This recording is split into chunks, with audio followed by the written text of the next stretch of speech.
بسم اللہ الرحمن الرحیم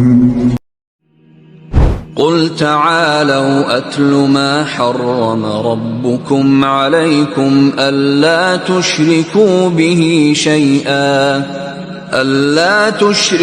به شيئا وبالوالدين إحسانا ولا تقتلوا أولادكم من إملاق نحن نرزقكم وإياهم ولا تقربوا الفواحش ما ظهر منها وما بطن ولا تقتلوا النفس التي حرم الله إلا بالحق ذلكم وصاكم به لعلكم تعقلون۔ اے نبی ان سے فرماؤ، آؤ میں تمہیں پڑھ کے سناتا ہوں کہ کون سی چیز تمہارے رب نے حرام کی ہے علیکم، تم پر، جو تم بڑے شوق سے کر رہے ہو کہ مت شریک ٹھہراؤ اس کے ساتھ کسی بھی ہستی کو۔ یعنی 10 کمانڈمنٹس میں سے پہلی کمانڈ ہے توحید۔ یہ بنیادی دعوت ہے جو تمام انبیاء کے ذریعے اللہ نے امتوں کو ٹرانسفر کی۔ اور والدین کے ساتھ احسان کرو، اور مت قتل کرو اپنی اولاد کو اس ڈر سے کہ وہ تمہارے ساتھ بیٹھ کے کھائیں گے، مفلسی کے ڈر سے۔ بے شک ہم ہی رزق دیتے ہیں تمہیں بھی اور ان کو بھی۔ اور فحاشی کے قریب بالکل نہیں جانا، چاہے وہ ظاہر ہو یا چھپی ہوئی ہو۔ سر یہ کتنی کریٹیکل بات ہے کہ چھپی ہوئی بے حیائی بھی آپ نے نہیں کرنی، ظاہر بھی اور چھپی ہوئی بھی۔ یعنی نہ تو کسی کے سامنے اور نہ کسی سے الگ ہوگا۔ اس قسم کی چیزیں پڑھنا، اس قسم کی چیزیں دیکھنا جو بے حیائی کی طرف لے جاتی ہیں، بظاہر تو دنیا کی نظروں سے وہ چھپی ہوئی ہیں، پبلکلی سامنے نہیں آپ کر رہے کسی کے، لیکن چھپ کے تو کر رہے ہیں۔ تو بے حیائی کا جو بھی، چھپی دوستی کرنا بھی منع ہے۔ واٹس ایپ گروپس کے اندر یعنی میلز کا کوئی کام نہیں کہ فیمیلز کو وہ سافٹ ویئر سکھا رہے ہیں اور اس کے ذریعے اپنی دوستیاں آگے بڑھا رہے ہیں، اس کا انجام تباہی ہوتا ہے۔ تو بے حیائی کے بارے میں اللہ تعالی کی جو اپروچ ہے وہ اتنی سینسٹیو ہے کہ کوئی بھی فحاشی کا کام نہ ظاہر میں اور نہ باطن میں، کوئی چھپا ہوا بھی ظاہر اور باطن کے اندر وہ آپ نے نہیں کرنا۔ کسی جان کو ناحق قتل نہیں کرنا سوائے اس معاملے کے جو اللہ تعالیٰ نے شریعت میں کر دیا ہے، اور وہ سورۃ الانعام میں ہی گزر چکا ہے، سورۃ المائدہ کے اندر آیت نمبر 32 میں، کہ قتل کے بدلے قتل ہوگا، وہ بھی جوڈیشری کے ذریعے، یا فساد فی الارض جو لوگ کرنے والے لوگ ہیں وہ قتل ہوں گے، وہ بھی ظاہر ہے جوڈیشری کے ذریعے، ادروائز آپ کسی کو قتل نہیں کر سکتے۔ یہ ہے وہ جس کی تمہیں نصیحت کی جاتی ہے اس کے ساتھ، یعنی قرآن کے ساتھ، تاکہ تم حقیقت کو سمجھ سکو۔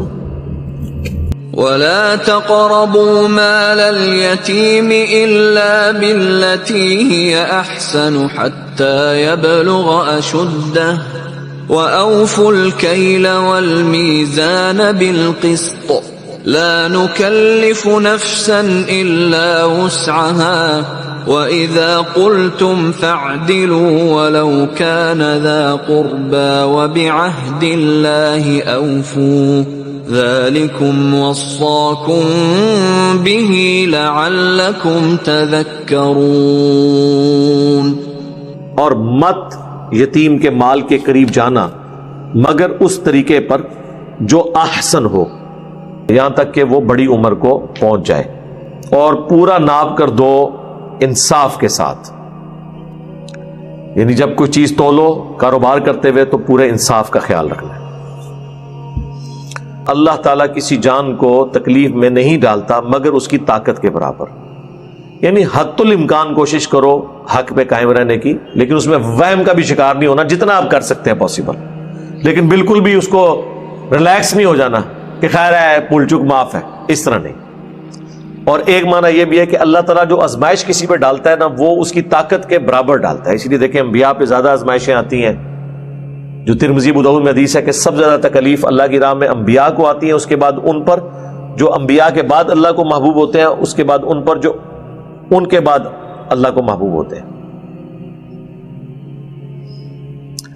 اور جب تمہیں کوئی بات کبھی کرنی پڑے تو انصاف کے ساتھ کرو، اگرچہ تمہارے مد مقابل تمہارے قریبی رشتہ دار ہی ہو. یعنی کہیں پہ گواہی دینی پڑ جائے، بات بولنی پڑ جائے، تو پھر تم نے رشتہ داری کا خیال نہیں رکھنا، حق کا ساتھ دینا اور اللہ سے کیے ہوئے وعدے پورے کرو. ایک تو سب سے بڑا وعدہ سورۃ الاعراف میں، الست بربکم، کیا میں تمہارا رب نہیں ہوں؟ سب نے کہا تھا قالوا بلا. اور پوری دنیا میں جو آپ کے ایگریمنٹس چل رہے ہوتے ہیں، چاہے کاروبار کا ایگریمنٹ ہو، نکاح کی صورت میں میاں بیوی کا ایک ایگریمنٹ ہے، یہ سارے حقوق آپ نے پورے کرنے ہیں.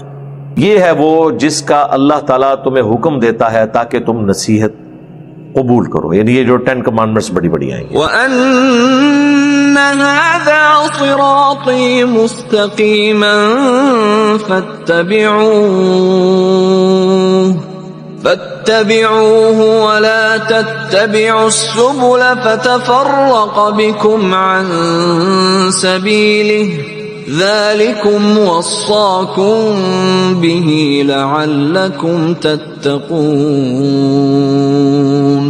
اور بے شک یہ ہے میرا راستہ جو کہ سیدھا ہے، اس کی پیروی کرو اور ادھر ادھر کے راستوں کی پیروی مت کرنا، وہ تمہیں جدا کر دیں گے، دور کر جائیں گے میرے راستے سے، اللہ کے راستے سے.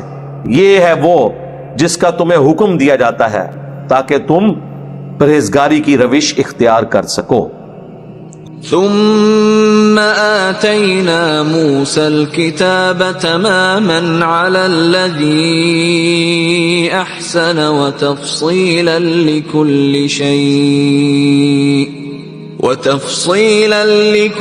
شيء وهدى ورحمة لعلهم بلقاء ربهم يؤمنون. اس کے بعد ہم نے موسیٰ علیہ السلام کو کتاب دی جو پوری نعمت کی ان کے اوپر اور تفصیل ہر چیز کی، اور ہدایت اور رحمت، تاکہ وہ اپنے رب کی ملاقات کے اوپر ایمان لے کر آئیں. یعنی قرآن سے پہلے بھی اللہ تعالیٰ نے تورات نازل کی جس کے ذریعے ہدایت دی بنی اسرائیل کو، اور وہ کتاب ان لوگوں کے لیے ہدایت اور رحمت کا سبب تھی. وَهَذَا كِتَابٌ أَنزَلْنَاهُ مُبَارَكٌ فَاتَّبِعُوهُ وَاتَّقُوا لَعَلَّكُمْ تُرْحَمُونَ. اور یہ ہے کتاب جو ہم نے نازل کی برکت والی، پس اس کتاب کی پیروی کرو اور اللہ سے ڈرو تاکہ تم پر رحم کیا جائے. أَن تَقُولُوا إِنَّمَا أُنزِلَ الْكِتَابُ عَلَى طَائِفَتَيْنِ مِن قَبْلِنَا وَإِن كُنَّا عَن دِرَاسَتِهِمْ لَغَافِلِينَ. ہم نے قرآن تمہیں اس لیے دیا تاکہ تم قیامت کے دن اللہ کو یہ گلہ نہ کر سکو کہ ہم سے پہلے 2 بھاری گروہوں کے اوپر، یعنی یہودیوں اور نصرانیوں، یہودیوں اور عیسائیوں کے اوپر تو کتابیں نازل ہوئی تھیں، تعلیمات آئی تھیں، اور ہم تو اس طرح کی کسی کتاب سے ناواقف تھے، تو دیکھو اللہ نے تمہیں بھی کتاب دے دی ہے. ٹھیک ہے، ہوتا یہی ہے نا کہ جب تک کوئی چیز نہیں ہوتی پھر بڑا اچھا بہانہ ہوتا ہے کہ جی ہمیں بھی بتایا ہوتا، دیکھتے تھے ہم کس طرح جو ہے وہ اس رائے حق پہ چلا، ہمیں تو پتہ ہی نہیں چلا جناب. ہمیں بھی لوگ کہتے ہیں جناب اچھا دیہڑی ہوتا ہے درسوں، پہلے نہیں دسیا، چلو ہوں دستا ہے، آ جاؤ. ٹھیک ہے، یہ وہی چیز ہے. تو اللہ نے فرمایا کہ یہ گلہ کوئی نہ کرے کہ ان پہ تو کتابیں نازل ہوئی تھی اس لیے وہ ہدایت پہ تھے، ہمیں کتاب ملی ہوتی تو لو پھر آگے ہمارے پیغمبر. أو تقولوا لو أنا أنزل علينا الكتاب لكنا أهدى منهم فقد جاءكم بينة من ربكم وهدى ورحمة فمن أظلم ممن كذب بآيات الله وصدف عنها سنجزي الذين يصدفون عن آياتنا سوء العذاب بما كانوا يصدفون. یا تم پھر کہنا شروع کر دو کہ اگر ہم پہ کو کتاب نازل ہوئی ہوتی نا ہم یہود و نصارہ سے زیادہ ہدایت پہ ہوتے. یا اللہ ایک بار آزما کے تو دیکھ. ہاں ویسے جو حضور کے جانثار تھے انہوں نے ثابت کیا یہ بات، لیکن یہ ٹونٹ ان لوگوں کو کیا جا رہا ہے کہ جن کے پاس ہدایت آئی ہے تو وہ دشمن بن گئے. تو پس آ گیا ہے، تمہارے پاس آ گئی ہے روشن دلیل تمہارے رب کی طرف سے اور ہدایت اور رحمت. اس سے بڑھ کر ظالم کون ہے جو اب اس قرآن کی آیات کو، اللہ کی آیات کو جھٹلا دے اور اس سے روح گردانی کر دے.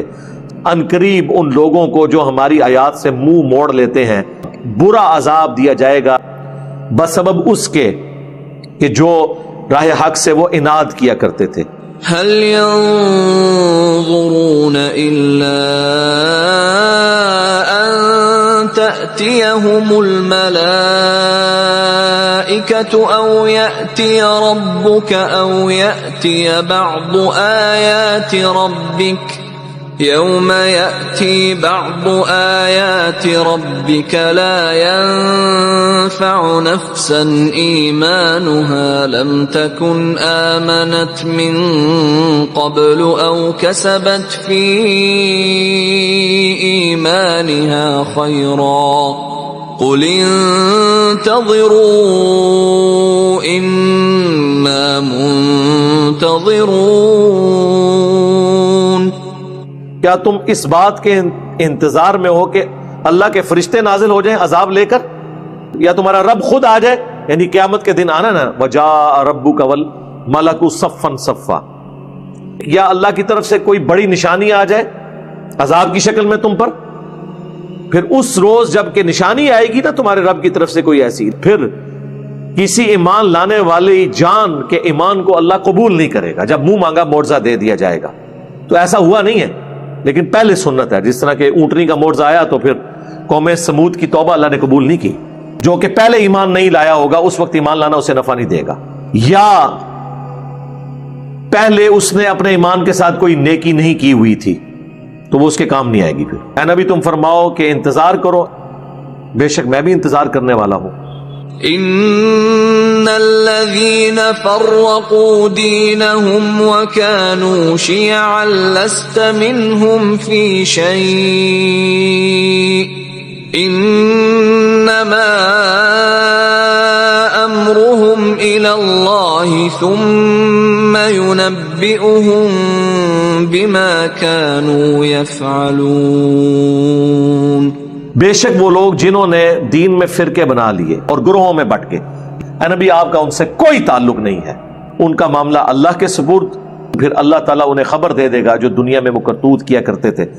یہ ویسے تعویل خاص کے اعتبار سے تو یہود و نصارہ کے بارے میں، لیکن تعویل عام میں جنہوں نے بھی دین میں فرقے بنائے ان کے اوپر یہ فٹ ہے کہ اللہ کے نبی کا تعلق ان کے ساتھ نہیں. بھائی یہود و نصارہ اگر فرقے بنائے ان کے ساتھ اللہ کے نبی کا تعلق نہیں اور مسلمان بنائے تو نہیں ہوگا. جسے فٹ اسے گفٹ. من جاء بالحسنة فله عشر أمثالها ومن جاء بالسيئة فلا يجزى إلا مثلها وهم لا يظلمون. جو کوئی قیامت کے دن نیکی لے کر آیا ایک تو اللہ تعالیٰ اس کو 10 گنا لوٹائے گا، اس کا ثواب 10 کے بعد. اور جو کوئی ایک گناہ لے کے آئے گا تو اس کو ایک کے بدلے ایک ہی برائی کا وبال چکھنا پڑے گا. یہ اللہ کی رحمت ہے. سبحان اللہ بحمدہ عدد خلقہ ورضا نفسی وزنت عرشی ومداد کلماتی. اور ان پر ظلم نہیں کیا جائے گا.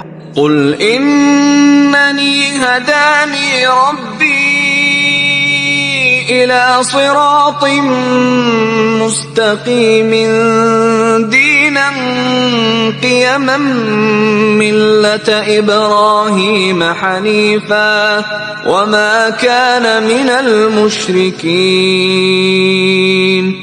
اے نبی تم فرماؤ بے شک مجھے تو ہدایت کا راستہ دکھا دیا ہے میرے رب نے سیدھے راستے کی طرف میری رہنمائی کر دی ہے. جو دین قائم ہے ابراہیم کی ملت پہ، جو سب سے ٹوٹ کر ایک اللہ کے ہو گئے تھے اور وہ شرک کرنے والوں میں شامل نہیں تھے. قل ان صلاتي ونسكي ومحياي ومماتي لله رب العالمين. اے نبی فرما دیجئے بے شک میری نماز اور میری قربانی اور میری زندگی اور میری موت سب کچھ اللہ کے لیے. یہ جناب رکت انگیز آیات ہے، گھنٹوں بولا جا سکتا ہے، لیکن اس صورت کو کنکلوڈ کرتے ہیں. لا شريك له وبذلك أمرت وأنا أول المسلمين. میں اس کے ساتھ کسی کو شریک نہیں ٹھہراتا، اس کا کوئی شریک نہیں ہے، اور مجھے بھی اسی بات کا حکم ہوا ہے کہ سب سے پہلے میں اپنے آپ کو مسلم، سر تسلیم خم کرنے والا، تابع فرمان ڈکلیئر کروں. قل اغير الله ابغي ربا وهو رب كل شيء ولا تكسب كل نفس الا عليها ولا تزر وازرة وزر اخرى ثم الى ربكم مرجعكم فينبئكم بما كنتم فيه تختلفون. اے نبی ان سے فرماؤ کہ کیا میں اللہ کے سوا کسی اور ہستی کو اپنا رب مان لوں جبکہ وہ ہر چیز کا پالنے والا ہے اور کوئی نہیں کماتا شخص مگر وہ اس کا ذمہ دار خود ہوتا ہے. یعنی جو کوئی دنیا میں کرتوت کرے گا بھگتنے اسی کو پڑیں گے، کوئی جان کسی کا بوجھ اٹھانے والی نہیں ہوگی. اور وہ آگے بات آ بھی گی ساتھ ہی اس کے ساتھ، اور کوئی بوجھ اٹھانے والی کسی دوسرے کے گناہوں کا بوجھ نہیں اٹھائے گی. اس کے بعد لوٹ کر تمہیں جانا ہے اپنے رب کی طرف، تو وہ تمہیں بتا دے گا جو کچھ تم دنیا میں اختلاف کیا کرتے تھے. وَهُوَ الَّذِي جَعَلَكُمْ خَلَائِفَ الْأَرْضِ وَرَفَعَ بَعْضَكُمْ فَوْقَ بَعْضٍ دَرَجَاتٍ لِيَبْلُوَكُمْ فِيمَا آتَاكُمْ إِنَّ رَبَّكَ سَرِيعُ الْعِقَابِ وَإِنَّهُ لَغَفُورٌ رَحِيمٌ.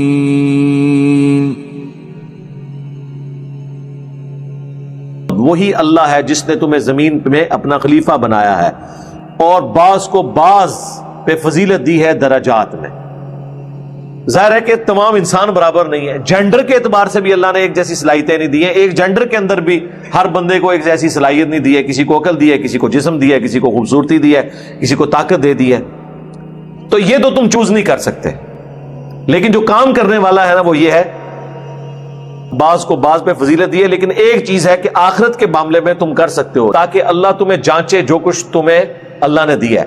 یعنی مال دے کے امیر کو آزمایا اور لے کے غریب کو آزمایا کہ وہ کتنا صبر کرتا ہے اور یہ کتنا اللہ کی راہ میں خرچ کرتا ہے. تو ڈیفرنٹ لوگوں کو بنایا ہے، ہر ایک کی آزمائش ڈیفرنٹ رکھی ہے. بے شک تیرا رب بہت جلد سزا دینے والا ہے اور بے شک وہ ضرور بخشنے والا مہربان ہے. اللہم انا نسألک من فضلک ورحمتک آمین. اللہم حاسبنا حسابا یسیرا آمین. اب یہ اس میں تو اتنی آیات کریٹیکل گزری ہیں کہ ان پہ تفصیلی گفتگو ہو سکتی تھی. جس سے زیادہ شوق ہے تو وہ پچھلی قرآن کلاسز دیکھ لے. ادھر میں کوشش کر رہا ہوں کہ بہت زیادہ کہیں پہ کریٹیکل ضرورت پڑے تو میں اسے ڈسکس کروں، چونکہ یہ آیات ساری کی ساری وہ ہیں جو میں اکثر اپنی مجالس میں، کوسچن آنسر سیشنز میں، عموماً گفتگو میں بھی تفصیل کے ساتھ ڈسکس کر چکا ہوں، اس لیے میں نے انہیں اس میں سکپ کر دیا، صرف ترجمہ اور مختصر تشریح کے ساتھ اسے کور کیا.